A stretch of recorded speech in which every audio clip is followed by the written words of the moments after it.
You are at Lake Rant, where I rant about whatever my $15 a month plus patrons want me to rant about. You can get one of these by being one of those. This one's for Wild Stag, who says, thoughts on self-imposed video game challenges designed to ramp up difficulties, such as Nuzlocks and no-pause challenges.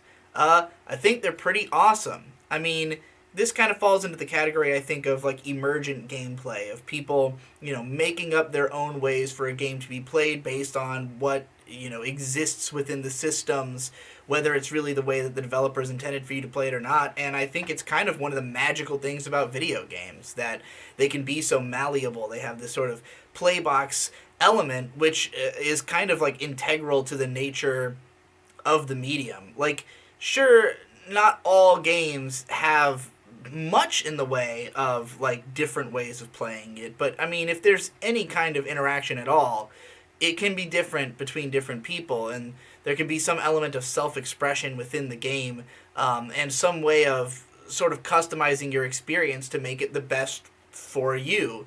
I mean, you can do this in other mediums to some extent, but video games allow for you to truly take it into a completely fucking different direction. And with something like a Nuzlocke, obviously the game is not designed around it, and you could say it's a more pain in the ass way of playing, but at the same time, if you're doing imposed challenges like the way that Mumkey used to do his, where he would have to be like 2 levels below the gym leader and all that kind of shit, it's like you really have to know the game in and out in order to successfully do that kind of Nuzlocke.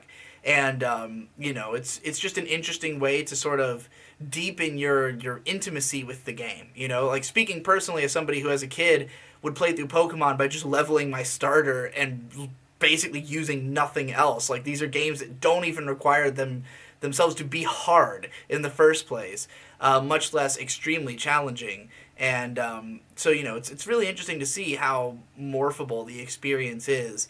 I'm also a huge fan of all the different Dark Souls challenges that people came up with. Playing it with a Guitar Hero controller, beating the game with only shield, Soul Level 1, fucking beating it with voice commands, Guitar Hero drums, for that matter. Yeah, those kind of challenges are all pretty cool. I mean, why not do it? If you're so inclined, make your own fun, and we can all have fun with seeing the fun that you've made. You could call it a transformative art to some extent. Even though the tools were always there from the developer, it was your creativity that turned it into something they might not have ever imagined was possible. And I think that's pretty fucking rad.